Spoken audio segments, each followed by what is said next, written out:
je vous ai préparé un diaporama assez riche, c'est un peu une prise de conscience. Ça va être quand même au pas de charge, d'accord? Alors, tout d'abord, merci au CEREC pour cette invitation et avant tout, merci au Dr Agrapar pour son immense contribution non seulement à la thérapeutique, mais aussi et surtout à la compréhension approfondie de la médecine énergétique et à la constitution d'un nouveau paradigme pour la médecine intégrative du XXIe siècle.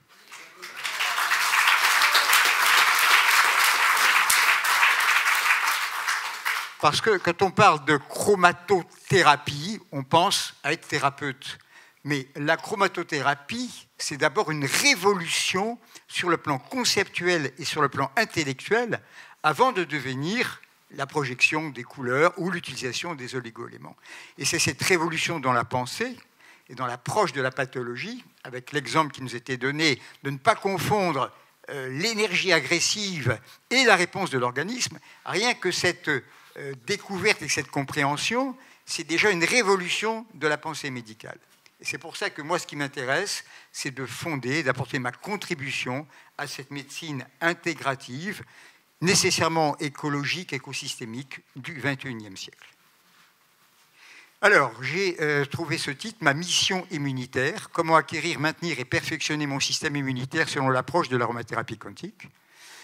Alors, bienvenue à toutes et à tous. L'expérience collective d'une formation transformante, le plus profond du fond, c'est la forme. Penser autrement et s'exprimer différemment, sentir et ressentir au plus profond de soi, décider de s'engager personnellement sur une voie de responsabilisation et d'autonomie pour gérer sa santé.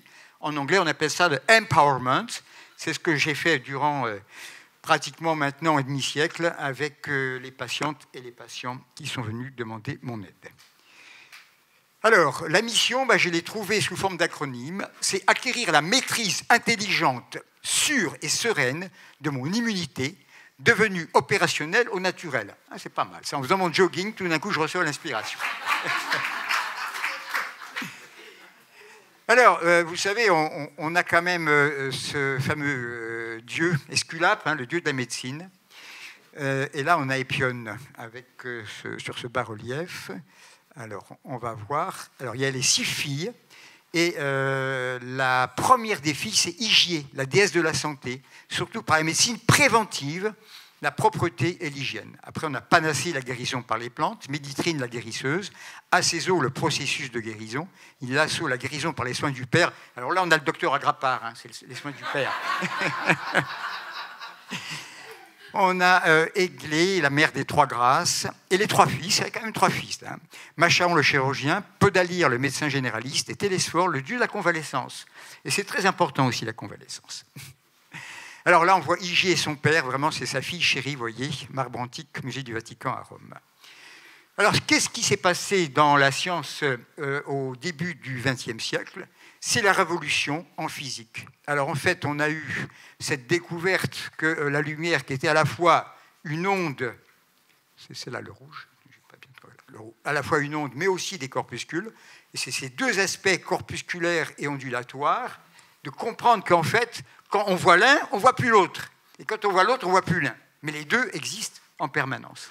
Einstein nous dit quelque chose que je vous traduis. Il nous dit que les problèmes importants auxquels nous faisons face, ils ne pourront pas être résolus si on reste au même niveau de pensée quand on les a créés. On est obligé de faire un saut quantique dans la pensée, parce que là, on voit qu'on se bat, et puis qu'on n'arrive à rien du tout, et c'est de pire en pire. Alors là, on voit différentes conceptions de l'enseignement, avec des branches métaphysiques, la gnose, la religion, le mysticisme, le rationalisme, l'empirisme, le structuralisme, le post-structuralisme. Et ce qui va nous intéresser beaucoup ici, c'est ce qui se passe à ce niveau-là. Je vais y revenir. Alors, la médecine conventionnelle, on va voir une photo de Descartes, c'est avant tout le cartésianisme et puis bien sûr le mécanicisme avec Newton. Donc nous avons une approche mécaniste et réductionniste. Ça marche pour tout ce qui est purement mécanique. La chirurgie où on a un bras cassé, on raligne l'os, ça il faut le faire. On n'est pas ici pour parler contre les médecines. On est ici pour créer une médecine intégrative du XXIe siècle, respectueuse, intelligente et qui aide réellement les situations dans lesquelles les patientes et les patients se trouvent. Et réductionniste parce que, effectivement, on cherche toujours plus petit, et puis on oublie que finalement, il existe une forêt et que l'arbre va finir par cacher la forêt dans cette approche. Alors nous sommes pour une médecine qu'on pourrait appeler adaptogénique, qui crée donc un nouveau paradigme pour une guérison dans la synergie. Alors, le futur de la médecine sera une médecine des fréquences. C'est Albert Einstein qui a dit ça. Oui, les réponses, on ne les a pas toujours chez les médecins, mais un petit peu en dehors du monde de la médecine.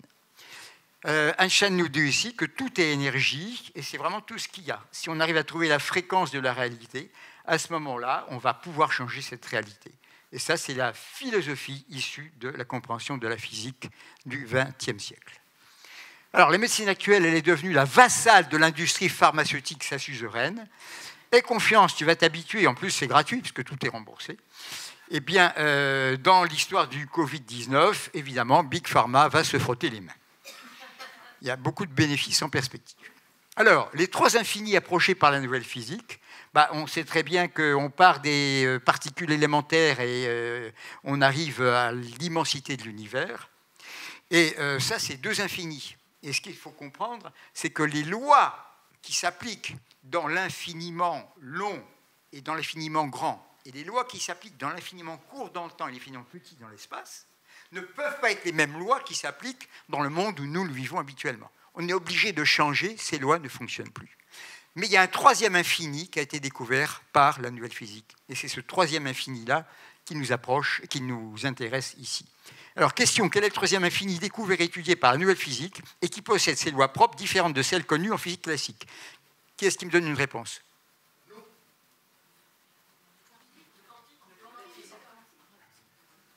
Donc, le quantique étudie l'infiniment petit, l'infiniment court dans le temps. La relativité d'Einstein nous projette dans l'infiniment grand des espaces et l'infiniment long dans le temps. Et ensuite, il y a un autre infini qui ne peut pas être abordé par la médecine réductionniste et la médecine analytique. D'accord? La conscience, l'esprit, la conscience. C'est pas mal. Là, je vais vous apporter quand même une réponse. Eh bien, cette physique-là, c'est la physique de la complexité. Vous êtes d'accord avec moi, hein? Tout ce qui est complexe, et a priori, la vie est complexe, mais il y a aussi des choses complexes dans le monde physique inerte. Par exemple, les phénomènes météorologiques, c'est une très grande complexité. On n'est pas dans du linéaire, on n'est pas dans du directionniste. On est dans ce qu'on appelle des systèmes très loin de l'équilibre. C'est-à-dire que si là, je saute, il n'y a pas de problème, je peux faire ce que je veux. Si maintenant, je m'approche ici et je commence à sauter, ça va être la chute et la fracture. Or, le système vivant, en permanence, il est dans un état qui n'est pas un état d'équilibre. C'est un état de déséquilibre permanent qui rééquilibre sans arrêt. Là, dans mon corps, il se passe des milliers, des millions de réactions. C'est une immense complexité. Et le merveilleux, c'est que j'arrive à vivre, m'exprimer, à vous faire passer quelque chose. Et moi, ce que je souhaite, c'est que l'état dans lequel vous allez vous trouver à la sortie de ma conférence sera différent de l'état dans lequel vous étiez au début. Pour moi, c'est le critère d'une conférence réussie. On continue. Voilà, ça, c'est des fractales. Et des structures fractales, vous en avez une infinité. Et rien que de considérer le système pulmonaire dans le côté aérien, dans le côté des vaisseaux qui l'entourent, vous avez une image extraordinaire de fractale, exactement comme les arbres qui fonctionnent avec les feuilles. L'infiniment complexe constitue la troisième prise de conscience de la nouvelle physique. Donc là, je vous ai montré une classification phylogénétique du vivant. Tout simplement, vous avez des bactéries, des archées, des eucaryotes. Et puis nous, on doit se situer, vous voyez, mais on n'est pas au-dessus de tout le monde, hein. On fait partie de cet ensemble-là. Et la grosse problématique, c'est que nous, on s'est mis au-dessus du reste, et on n'est pas au-dessus. Alors, le système immunitaire, par définition, c'est notre sujet, est d'une hyper-complexité. Vous avez plein d'acteurs, et tout ça, ça va créer une espèce de grande symphonie qui peut effectivement, on l'a vu dans le cas de la sclérose en plaques, devenir une maladie auto-immune, dans des cas moins graves, des allergies, des hypersensibilités. Donc, on voit bien qu'on joue là avec des forces, des énergies et des éléments sur lesquels, finalement, on devient des apprentis sorciers. Alors, cohérence, complexité et créativité du système immunitaire, hein, je vous ai montré là, à partir du père, de la mère, tout ça, ça se passe par une transmission génétique, puisque c'est vraiment quelque chose qui est inscrit dans les gènes, très important à comprendre. C'est une organisation hiérarchisée fractale de ce système immunitaire, avec énormément d'éléments, vous voyez, qui se succèdent et qui vont du plus petit au plus grand, du plus grand au plus petit. Stimulation de réponse immunitaire, c'est une boucle de rétrocontrôle positive et négative induisant un comportement oscillatoire. Ça, retenez bien ce terme-là, comportement oscillatoire, et c'est exactement ce que Christian nous explique quand il montre que dans des systèmes de déséquilibre pathologiques, on a sans arrêt une oscillation, mais une oscillation pathologique entre ce que le corps veut créer, ce qu'il veut chasser, et ce qui reste en place. Et donc, avec une longueur d'onde précise, il arrive à induire un déséquilibre qui va permettre un nouvel équilibre pour sortir de ce cercle vicieux pathogène. En fait, de parler d'immunologie, ça n'a pas de sens. On ne peut parler que de psychoneuroimmunologie parce que, en fait, tout ça, c'est lié dans une immense complexité. On sait très bien qu'après un choc psychologique, on peut très bien faire une maladie auto-immune très grave parce que l'ensemble de ces éléments sont interconnectés.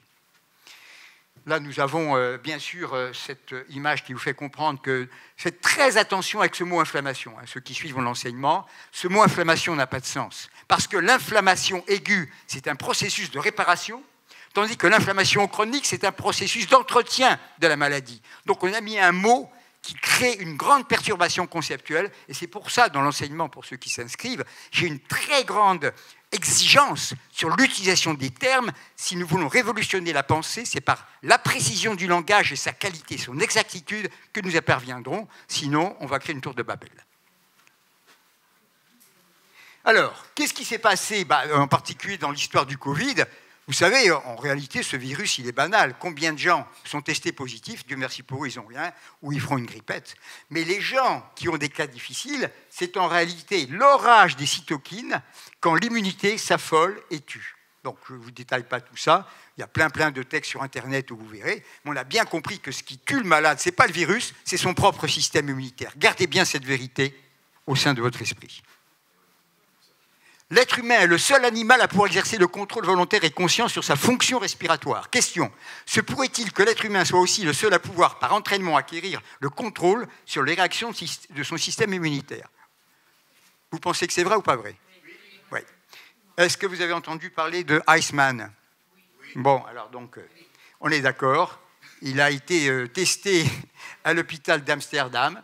Et là, à la grande surprise, avec 10 de ses élèves, après injection de polysaccharides tirés de parois bactériennes, alors qu'on s'attendait à un choc thermique à 41 de fièvre et des symptômes pas possibles, pour lui, il ne s'est rien passé, pour ses 10 élèves, presque rien. Donc l'être humain est capable de maîtriser son système immunitaire. Le but de mon exposé, c'est d'ouvrir des voies de réflexion et des éléments pratiques pour y parvenir. La conscience et la science. Les connaissances scientifiques actuelles dans toutes les disciplines aboutissent à une nouvelle conscience. On appelle ça un saut quantique. Ce saut quantique doit être accompagné également dans le langage que nous allons employer. 7 principes font de l'aromathérapie quantique. Alors, nous avons l'échange négantropique, la dualité onde-corpuscule, la non-séparabilité, ensuite l'espace-temps avec la relativité, le chaos créateur, les fractales, tout ce qui est complexe, la biogéognosie, le lien avec les bactéries et la planète, Gaïa, et enfin la conscience, puisqu'on sait très bien que toute particule observée par le physicien quantique va modifier son comportement en fonction de la pensée de l'observateur. 7 principes de l'aromathérapie quantique en application. Alors là, je vous ai donc fait un petit résumé. Alors, principe de base pour protéger la vie, j'appelle ça la biophylaxie. En grec, phylaxie, c'est protéger. Bio, c'est la vie. Biophylaxie. Retenez bien ce terme, on va l'utiliser très souvent. L'onde de l'ensemble des microbes se rapporte à l'ensemble des familles des hôtes qui nous habitent. Unité entre le microbiote, mon être individuel, et la planète vivante. Espace-temps, clé de la compréhension de la puissance effectrice des huiles essentielles. Chaos créateur, processus clé de toute guérison authentique, profonde et durable. C'est le passage de la chenille qui rampe sur la Terre et qui se transforme en papillon. Vous avez un passage par une espèce de magma informe qu'on appelle une chrysalide, et puis tout d'un coup un papillon qui en sort. On ne sait pas comment ça marche, mais n'est-ce pas, docteur, vous qui voyez beaucoup de papillons en Espagne, ça fonctionne bien. Dieu merci pour nous. Alors, donc ensuite, bien sûr, concept majeur pour la réconciliation microbienne sur Gaïa, avec la biogéognosie, la compréhension de ces bactéries pour lesquelles on a tellement déclenché une guerre dont maintenant on récupère les effets délétères, et toujours, bien sûr, au centre, la conscience. Alors, la voie de l'osmobiophylaxie, pourquoi et comment intégrer les huiles essentielles à la vie, pour le reste de sa vie. Plan de la conférence, les 3 C. Éveil et prise de conscience, mise en confiance, acquisition des compétences. Je raisonne, AI, je raisonne, le cœur, le désir, j'arraisonne, le muscle, agir. La conjonction des 3 aspects est indispensable pour assurer la réussite dans la durabilité de la temporalité. La pensée, c'est le langage. L'effort de conceptualisation intégrée, la vision temporo-spatiale globale, étendue, large, profonde, unifiante. La perception des liens, des relations, des connexions, des interdépendances se traduit par la précision, la clarté, la finesse et l'adéquation du langage. Nécessité de création d'un champ lexical, j'appelle ça l'identification catégorielle différentielle. Combien de fois on voit des gens qui débattent, on ne sait même pas de quel sujet ils parlent. Il y en a, ils parlent d'un domaine, l'autre d'un autre domaine, ils sont en train de se disputer. Attendez, on va déjà définir, identifier, catégoriser et bien différencier de ce qui n'est pas le sujet. C'est la base de la formation en aromathérapie quantique. Les suffixes et les préfixes issus du grec, langage médical classique, bio, la vie, phylaxie, la protection, biophylaxie, la protection de la vie, ortho, la droiture, orthobio, en conformité avec les principes de la vie, dans le respect des lois du monde vivant, mais en souplesse adaptative permanente. On n'est pas dans l'ortho fixé, c'est une ortho bio, donc souple et adaptative, une adaptation qui sait faire preuve de résistance, de résilience, de rébellion quand il le faut. Parce que s'adapter à un monde bourré de pesticides et d'insecticides et de radiations qui nous polluent, etc., ce n'est pas forcément une adaptation bénéfique pour l'être humain. Dans le sens de la dégradation, entropie, préfixe kata, exemple catabolisme, cataclysme, catastrophe, catacombe, cathode, catapulte, catabiophylaxie, processus d'origine interne ou externe, entraînant tout ce qui protège, favorise et de la vie. Adjectif catabiophylaxtique. Double origine de la protection négotropique, ça c'est très important. Il y a une protection qui est issue de mon organisme, et donc je l'appelle une endobiophylaxie, et une protection qui va venir du milieu extérieur, donc c'est une exobiophylaxie. Et c'est en travaillant sur ces deux aspects que vous allez acquérir ce système immunitaire qui vous permettra de traverser toutes les crises présentes et futures. Double origine de la dégradation anthropique, alors il y a une endocatabiophylactie qui vient de ce qui est vraiment à l'intérieur de moi, mes propres cellules et les autres qui m'habitent, bactéries, virus, champignons, parasites, etc. Une dégradation en provenance du milieu extérieur, c'est l'exocatabiophylactie. Alors, la symbiophylaxie, c'est l'association de l'endobiophylaxie, toute la protection qui vient de moi et de mes autres qui me protègent, et l'exobiophylaxie, ce que je vais capter du milieu extérieur afin de me renforcer et d'être humain, c'est-à-dire de ne pas avoir à payer le prix de la maladie. Vous voyez, cette espèce d'équilibre en permanence du funambule, exobiophylaxie, endobiophylaxie, les deux sont inséparables. Éveil et prise de conscience. Les risques et les dangers, la vie est un état de crise permanent. Opportunité et réponse, endoprotection ou endobiophylaxie, exoprotection ou exobiophylaxie. Risques et dangers inhérents à la vie sur la Terre, vie de l'individu, se nourrir, se réparer, vie de l'espèce, se reproduire, se propager. Deux catégories d'êtres vivants, les autotrophes, les hétérotrophes. Les autotrophes, c'est la photosynthèse, c'est le monde des plantes vertes. Les hétérotrophes, eh ben, il faut qu'ils mangent. Mais des fois, vous savez, l'amour existe. Regardez ici la lionne qui caresse une petite gazelle. On a quand même des belles surprises, heureusement, dans ce monde très dur. Tout le monde attaque et tout le monde se protège. Et la vie, c'est manger, être mangé.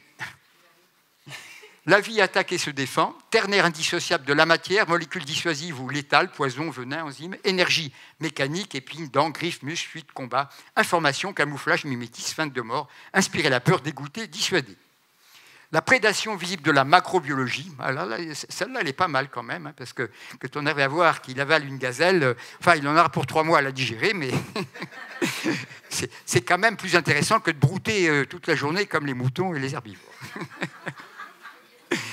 Ceci dit, je suis végane, hein, moi je n'attaque personne. La prédation non visible de la microbiologie, les 4 sphères. Vous avez la bactériosphère, la protozoosphère, la mycosphère et la virusphère. Concept différentiel fondamental, provenance interne ou externe de l'attaque. Endosepsie attaquée par l'intérieur de mon être, exosepsie attaquée de l'extérieur. Universalité de la pathologie en infectiologie, les plantes sont attaquées, les animaux sont attaqués, les humains sont attaqués et les bactéries sont attaquées par les virus, les bactériophages. Ternaire du danger en infectiologie, mécanique, invasion, pullulation, multiplication, diffusion, envahissement, éclatement, destruction, chimique, exotoxine, endotoxine, poison, information, le virus détourne à son profit le processus de la multiplication cellulaire. Une erreur funeste, regrettable et impardonnable, alors ça, les naturopathes, il y en a dans la salle, je crois. Oui, c'est ça. Alors, quand on vous dit « le microbe n'est rien, le terrain et tout », soi-disant Pasteur aurait dit ça sur son lit de mort, ça c'est une fake news, ça n'a jamais été fait. Rien et tout, c'est un non-sens en biologie des écosystèmes. Tout est un équilibre dynamique permanent et très fragile. Et ça, croyez-moi, ceux qui font notre école Ils savent très bien remettre ça en place. Si je vous dis que tous les chiens sont gentils, allez les caresser, et puis qu'après vous venez, il m'a arraché la main, le gros bulldog. Ben oui, mais il y a des bactéries qui sont bien, il y a des bactéries qui sont opportunistes, il y en a d'autres qui vont vous tuer. Ça, c'est de la biologie. C'est pas dire le microbe n'est rien, le terrain et tout, et de répéter ça comme des idiots. Ah ben, je suis pas là pour défendre telle médecine ou telle médecine, je suis là pour la vérité et l'intelligence. C'est tout ce qui m'intéresse. Les champignons, ben c'est pareil, il y en a qui sont sympas, il y en a qui le sont moins, hein, et ainsi de suite. Apprendre à distinguer le E bio du catabio, voilà ce qui nous est demandé. Échinacée jusqu'à lombric, c'est formidable pour la terre, les vers intestinaux, ben, des fois ça fait un peu de dégâts. Démonstration de l'histoire, ben là je vous donne l'exemple de la peste, le choléra à Haïti, la tuberculose, la variole, la syphilis, le tétanos, la dysenterie, la grippe espagnole, plus meurtrière que la Première Guerre mondiale, infections qui disparaissent et d'autres qui surgissent, borréliose, sida, infections associées à la déficience immunitaire, fièvre Ebola, grippe aviaire, chlamydia, mycoplasme. Évidemment, mettez le Covid. Ça, c'est un exposé que j'avais fait en 2013, donc je vous l'ai repris parce qu'il reste d'actualité, mais Covid et compagnie, parce que ceux qui vont venir derrière sont bien pires. Donc soyez prêts. Comme les scouts. La solution finale face aux infections, c'est une dangereuse illusion. Le tout chimique et le tout artificiel, en agronomie, en médecine vétérinaire, en médecine, en pharmacie humaine, sont en totale contradiction avec le maintien des équilibres écosystémiques installés sur Gaïa depuis des milliards d'années. L'écosystème de Gaïa, planète vivante, dépend totalement des bactéries et des champignons. Et donc, quand on détruit le sol, on a déjà là les causes qui permettront à nous d'être malades, comme les plantes sont malades et comme les animaux sont malades et comme on s'en nourrit. C'est le système de dégradation qui est engagé. Les virus constituent des acteurs majeurs de l'évolution biologique. Quand vous pensez virus et tout de suite maladie, ne croyez pas ça. Ils ont aussi un rôle fondamental à jouer dans les processus d'évolution, puisqu'ils peuvent, on le sait maintenant en thérapie génique, apporter des éléments de l'ADN dans l'ADN des plantes, des animaux et des humains. Opportunité et réponse, les lois de la phylaxie, protection inhérente à l'être vivant, endobiophylaxie, issue du milieu extérieur, exobiophylaxie. On va détailler ça. Endobiophylaxie en relation avec mes cellules et mes tissus, c'est l'auto-endobiophylaxie. Ça, c'est moi-même. En relation avec les populations microbiennes que j'héberge en moi, c'est mon hétéro, parce que ce n'est pas moi, mais endo, parce que c'est un acteur de moi. Donc, vous voyez la précision et l'utilisation des racines grecques. On va voir ce langage précis qui révolutionne la pensée. Auto-endobiophylaxie, histogénique, protection cellulaire et tissulaire, protégés par la peau, les fanères, la muqueuse respiratoire, la muqueuse digestive. Donc c'est pour ça que tu nous parlais du gluten et des produits laitiers, des protéines des produits laitiers, parce que ça vous bousille votre fragile muqueuse intestinale, notamment dans l'intestin grêle, tu nous en as très bien parlé. Et à partir de ce moment, quand on a ce fameux leaky gut syndrome, c'est un intestin grêle qui devient poreux, et bien tout passe. Donc, vous voyez très bien que les toxines microbiennes ont la voie royale pour s'introduire, venir se fixer sur le système nerveux. Vous pouvez être déprimé. Vous dites, mais qu'est-ce que je suis déprimé? C'est pas possible. Et en réalité, vous êtes bombardé de toxines qui viennent se fixer à l'intérieur de votre système nerveux. Auto-endobiophylaxie, alors immunogénique. Alors là, bien sûr, immunité innée et immunité adaptative. On apprendra à jouer sur les deux systèmes immunitaires. Hétéro-endobiophylaxie, les hôtes microbiologiques hébergés sur et dans mon corps, concept clé des microbiotes en tant qu'écosystème intimement associé à mon organisme et faisant intégralement partie de mon système de protection et de défense et de son éducation. Le microbiote intestinal est le plus essentiel de tous. Il existe 10 fois plus de bactéries dans mon intestin que toutes les cellules qui constituent mon organisme. Donc quand je parle à mon confrère venu si gentiment d'Espagne, je parle 10 fois plus à son microbiote. Mais alors sachez une chose, ça je pourrais le rajouter, c'est que je parle 100 fois plus au virus qui l'habite. Parce qu'on a encore 100 fois plus de virus en nous et 10 fois plus de bactéries. Donc oui, je m'adresse 100 fois à ces virus, 10 fois à ces bactéries, et puis un petit peu à lui. Concept clé du système holo-endobiophylaxie, système intégré auto plus hétéro. Son bon fonctionnement repose sur la triple synergie entre l'intégrité histocellulaire tegumento-muqueuse, la réactivité et l'équilibre des deux systèmes immunitaires innés et adaptatifs et de leurs acteurs cellulaires et effecteurs moléculaires, l'équilibre et la diversité des microbiotes hébergés par mon organisme et faisant barrage aux indésirables. Parce que si vous avez détruit la bonne flore, la mauvaise se propage et elle ne fera pas du tout barrage. 90% des bactéries commensales du corps sont dans cet intestin, et la plus grosse partie, c'est effectivement la fin de l'intestin grêle et bien sûr tout le côlon. Et il faut savoir que le génome du microbiote est 100 fois plus important que le génome humain. Donc je m'adresse encore 100 fois plus au génome de son microbiote. Fonction essentielle du microbiote intestinal, fonction de protection, protection contre la colonisation par d'autres bactéries, compétition pour les nutriments, production de molécules antibactériennes, donc vous voyez, il participe vraiment à cette défense immunitaire, et aide à la maturation du système immunitaire. Alors pensez que des gosses de 2 mois qui commencent à prendre des antibiotiques, c'est foutu pour eux. Je vous le dis, c'est foutu. Fonction essentielle du microbiote intestinal, deuxième partie, fonction de structure, maturation de l'épithélium intestinal, vascularisation des villosités, renforcement des jonctions cellulaires. Moi, je vous mets une diapo là-dessus, je peux vous faire un cours pendant 3 heures. Donc sachez que ça, c'est vraiment le résumé du résumé du résumé. Mais je veux que vous repartiez d'ici avec la vision globale, c'est ça qui m'intéresse. Troisièmement, fonction métabolique, production de vitamines, synthèse d'acides aminés, absorption des ions, fermentation des substrats non digérés par l'homme et production d'acides gras à courte chaîne, les fameux SCFA.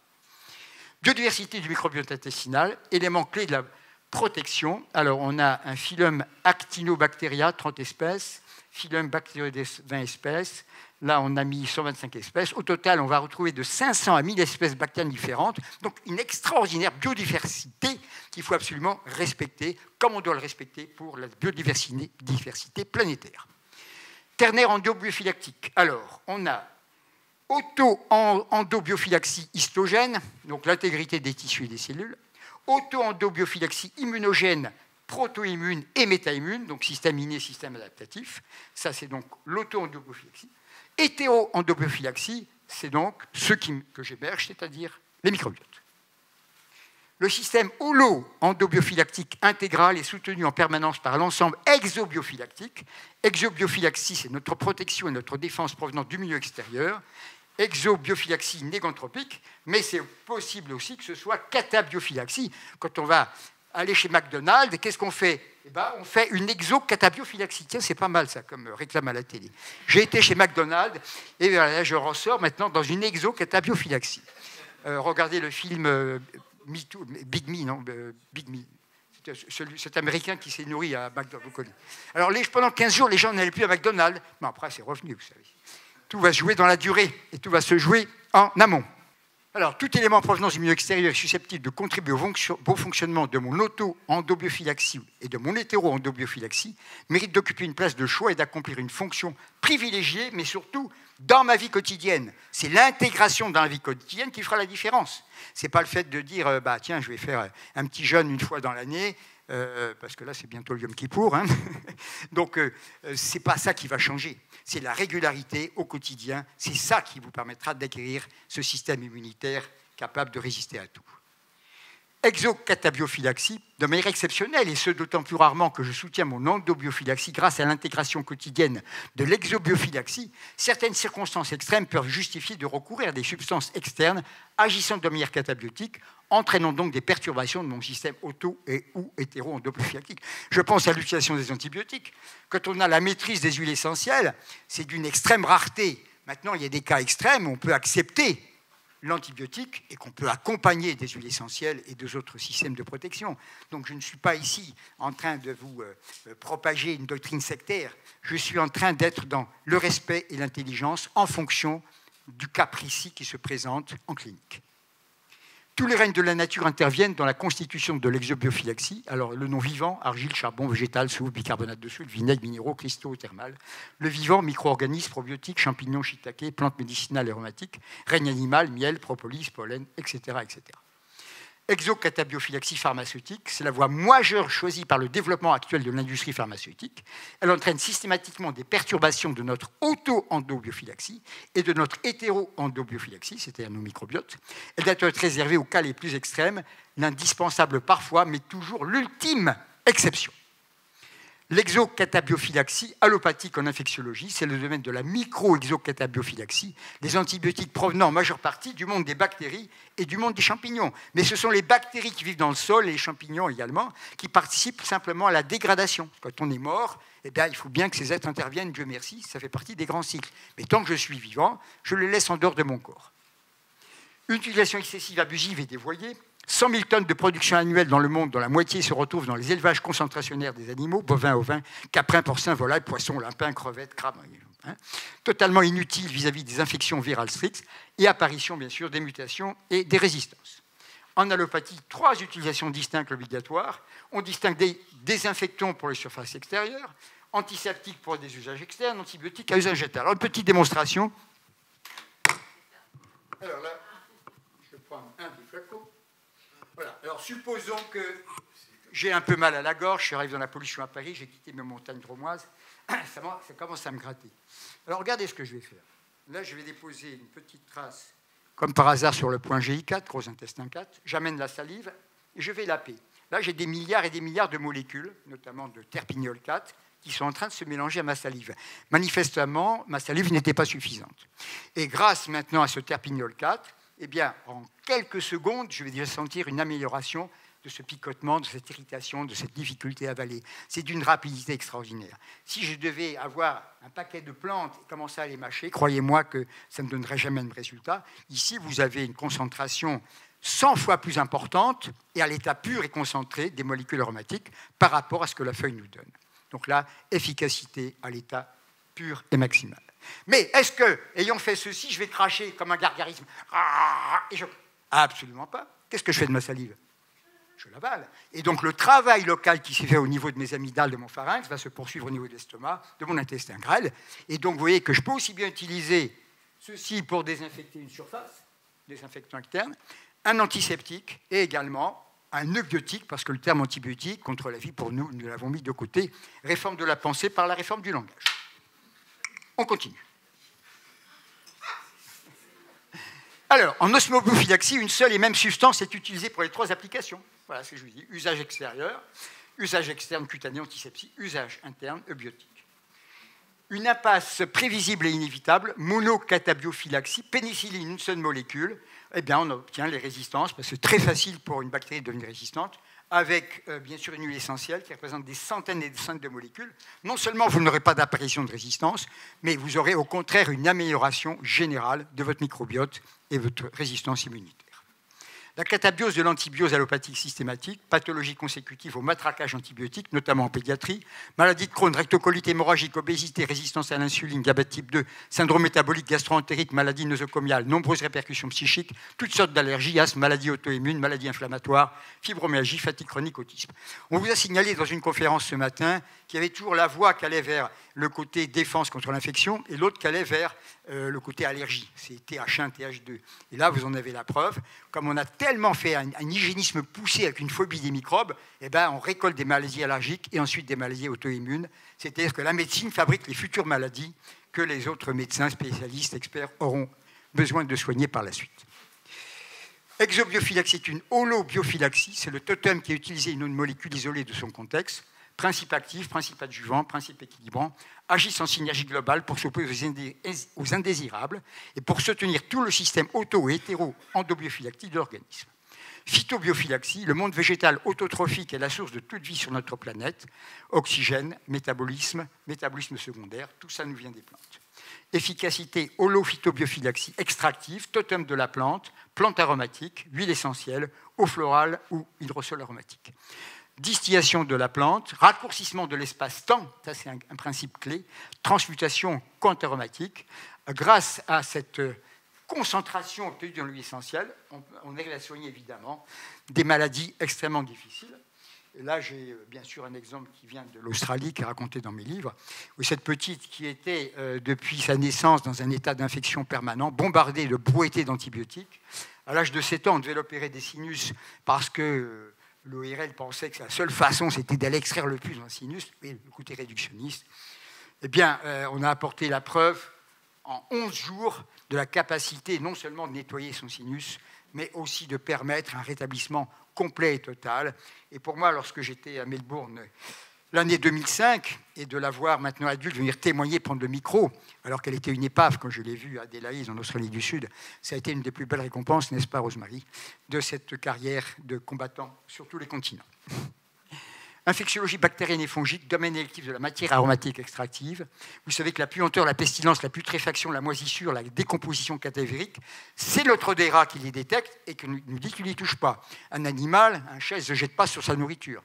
Il va d'abord renifler. Nous, on nous fait avaler n'importe quoi avec les milliers de substances aromatiques qu'on introduit, mais ça ne marchera pas avec votre animal. The nose knows, le nez connaît. Processus symbiotique de fermentation, senteur plaisante, odeur attractive, flaveur délicieuse, pH acide, senteur plaisante du pain au levain. Processus de putréfaction catabiotique, odeur repoussante, nauséeuse, dégoût, pH alcalin, pestilence du poisson en décomposition. Vous savez, quand on passe devant le poissonnier et que ce n'est pas frais, vous changez de trottoir. Hein. L'osmobiophylaxie au service de la vie. Osmo, 3 concepts. La poussée, la force, en osmose. Échange, et également osmo, c'est anosmique. Ça veut dire également la senteur. D'où la logique dans cette approche de l'osmobiophylaxie. 3 attitudes thérapeutiques, homéopathie le similaire, allopathie le différent, énantiopathie le contraire. L'osmobiophylaxie en infectiologie, action d'énantiopathie, sécrétion aromatique émet une senteur puissante et plaisante qui est diamétralement opposée aux molécules mortifères anthropiques car elle neutralise et anéantit les organismes à l'origine de la dégradation et de la décomposition. Preuve par les faits, la méthode osmobiophylactique agit-elle en parfaite symbiose, en totale synergie avec le système intégral auto-endobiophylactique et hétéro-endobiophylactique. 70 années d'expérience clinique par des milliers de praticiens et des millions de cas traités apportent les preuves par les faits. Pas d'apparition d'infection de type candidose. Pas d'apparition de résistance. Les bactéries pathogènes résistantes au début deviennent au contraire de plus en plus sensibles. Nous avons, je dirais, des millions et des millions de cas qui nous le prouvent d'une manière pratique et concrète. Et à titre personnel, après 50 ans de travail dans les huiles essentielles, j'en suis quand même le garant, mais aussi à travers tous les élèves que j'ai formés en France et dans le monde entier. La preuve par les faits, l'auto-endobophylaxie immunogène innée parfaitement et intelligemment soutenue, réduction des sécrétions pro-oxydantes des polynucléaires neutrophiles, activation des macrophages, meilleur contrôle des processus de leur action inflammatoire primaire. Auto-endobophylaxie immunogène adaptative bénéficie d'une aide multiscalaire inestimable, en particulier réduction des risques de déviation ou d'emballement de l'activité des lymphocytes menant aux allergies et aux maladies auto-immunes. C'est un soutien psycho-neuro-endocrino-immunitaire et non pas simplement immunologique. Preuve par les faits, les molécules aromatiques agissent profondément et positivement du point de vue physique et biophysique. Action sur les mucosités qui sont le substratum du développement bactérien pathogène, voire respiratoire. Correction du terrain bioélectronique en faveur de la vie, pH, RH2 et résistivité. Impact olfacto-neuropsychique majeur en connexion avec l'immunité. Les 7 socles de l'osmobiophylaxie, terrain biophysique et bioélectronique va être corrigé. Soutien à l'immunité innée, soutien à l'immunité adaptative, réduction de la pathogénicité, protection et réparation des tissus, synergie avec les microbiotes protecteurs et impact psycho-olfactif. Dans mes choix, si vous voulez, il faut considérer qu'en thérapie, on a la matière, on a l'énergie et on a l'information. La matière, mon choix prioritaire, c'est le monde des plantes. Ma vocation initiale, c'était de devenir ingénieur agronome pour me consacrer à l'agriculture biologique. La vraie, pas celle qu'on a maintenant, qui est quand même... Bon, je m'excuse, mais quand je vois des tomates qui viennent de la région du sud de l'Espagne, qui sont bio, elles n'ont ni goût ni odeur, je préfère aller chez mon paysan local parce que franchement, la bio actuelle, ça demande quand même à être révisé. Alors, donc, ça, c'est le côté matière, c'est les plantes. En énergie, vous avez ce qu'on appelle l'énergie forte. Par exemple, vous allez faire un massage puissant, vous allez utiliser des rayons ionisants. Bon, ça, c'est le domaine de l'énergie puissante, mécanique, physique, etc. Mais vous avez ce que vous appelez l'énergie qui porte de l'information. Dans cette énergie qui porte de l'information, vous avez les longueurs d'onde des couleurs, vous avez les longueurs d'onde qu'on retrouve dans les oligo-éléments, et j'ai beaucoup utilisé également la thérapie avec des champs magnétiques biopulsés. Alors, comme je sais que vous êtes quand même friand de vivre des choses, eh bien, on va faire une petite expérience. Mon collègue va venir ici avec un émetteur qui n'est pas un champ électromagnétique, mais purement magnétique. Alors, n'ayez aucune crainte. Et comme il me dit souvent, c'est plus faible qu'un aimant qu'on va poser sur un frigo pour tenir une petite feuille de papier à cigarette. Donc, je veux dire, au niveau émission en Gauss, hein, vous avez maintenant des sociétés qui vendent des aimants à 12 000 Gauss. Alors, bien sûr, ça s'appelle la magnétothérapie. Faites bien attention. Et là, on est en magnétothérapie. Alors, c'est un peu le contraire, parce que quand on fait agrapar, le très fin dans les couleurs, c'est chromatothérapie, et chromothérapie, c'est les autres usages des couleurs. Alors, on va prendre notre ami Philippe. Tu vas venir ici. Oui, parce que moi, on pourrait dire je suis un compère, un comparse. Non, on va faire ça sur un sujet naïf, comme on dit en immunologie. Tu ne crains rien, hein? Parce que là, Daniel, je te remercie, tu fais partie de ce qu'on appelle la race TGV, là. Hein, c'était dur à suivre, mais bon, passionnant. En fait, ce que je voulais vous dire, c'est que vous faites partie d'un tout. Et ce tout est vraiment important. Le tout, c'est la planète. Donc, vous êtes une petite partie de cette planète. Et cette planète, elle a des caractéristiques bien spécifiques. Elle a effectivement une atmosphère avec de l'oxygène à 20%. Vous avez des températures qui sont accessibles à la vie sur Terre. Et vous avez un champ magnétique. Peut-être que vous ne connaissez pas bien tout ça, mais vous savez que sur la Terre, il y a un pôle sud et un pôle nord. Et qu'en fait, entre ce pôle sud et le pôle nord, vous avez des lignes horizontales et verticales, ce qu'on appelle des champs magnétiques vertico-horizontaux, ce qui avait été très très bien décrit par un grand physicien français qui s'appelait Yves Rocard. Eh bien, ce champ magnétique, il est à 0,4 Gauss en moyenne. Pour vous donner une idée, effectivement, un magnéte que vous mettez sur la porte d'un réfrigérateur, c'est 1500 Gauss. Si vous passez une IRM, puisque vous parliez de l'IRM, c'est 30 000 Gauss. C'est tellement fort qu'on parle de Tesla, là, on parle de 3 Tesla. Donc, vous voyez que les notions énergétiques, pardon, comme la chromato, ne partez pas, comme la chromato, c'est pas une question de puissance de la lumière que vous allez envoyer qui va faire quelque chose, c'est plutôt la qualité. Mais là, c'est la même chose. Donc, effectivement, là, on va employer une émission de champ magnétique qui va envoyer une information à l'organisme. Regardez, je vais lui en envoyer une, même sans outil, sans rien du tout, c'est gratuit. Tournez-vous. Vous voyez, ça marche très très bien. Voilà, c'est ça. Alors, après, l'information, on est mieux, elle n'est pas directive. Je lui dis, tournez-vous. Maintenant, si je lui dis, lève la main droite. C'est Jacques Haddy qui dit. Lève la main droite. OK. Pose la main droite. Lève la main gauche.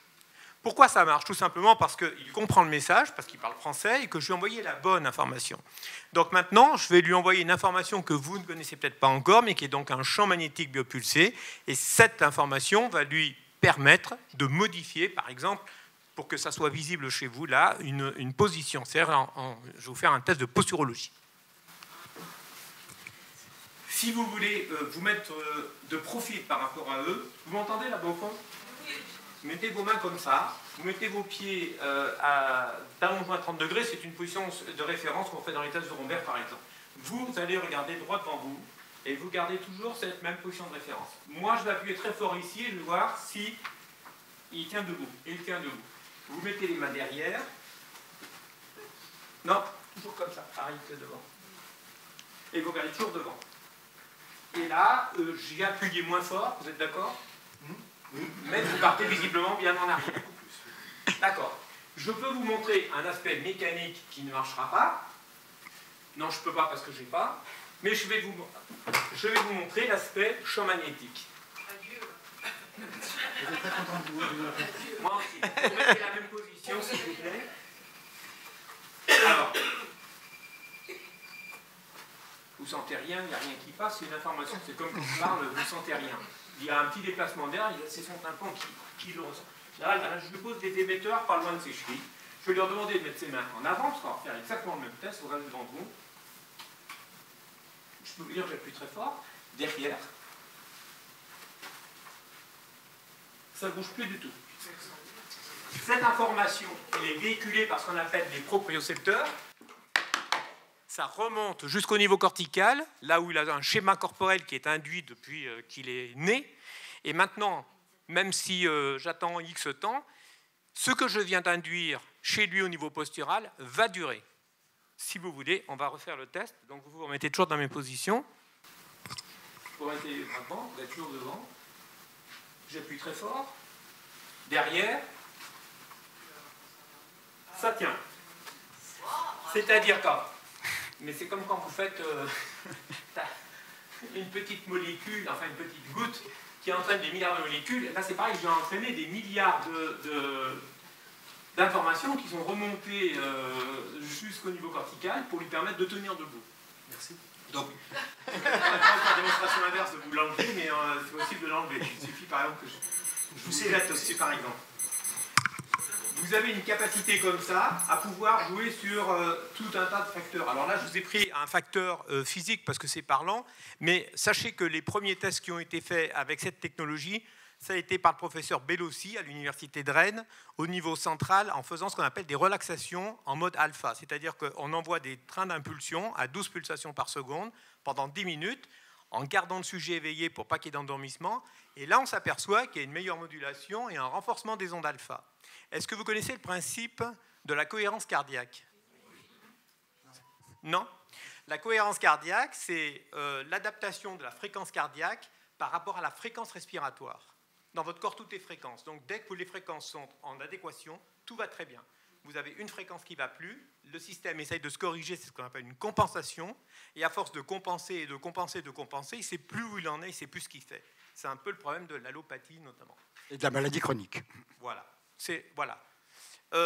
Donc, ce qui compte dans cette cohérence cardiaque, c'est pas tant le nombre de fréquences, parce qu'une fréquence, je vous refais ça, c'est une vague, mais c'est l'écart type entre chacune des fréquences qui est important.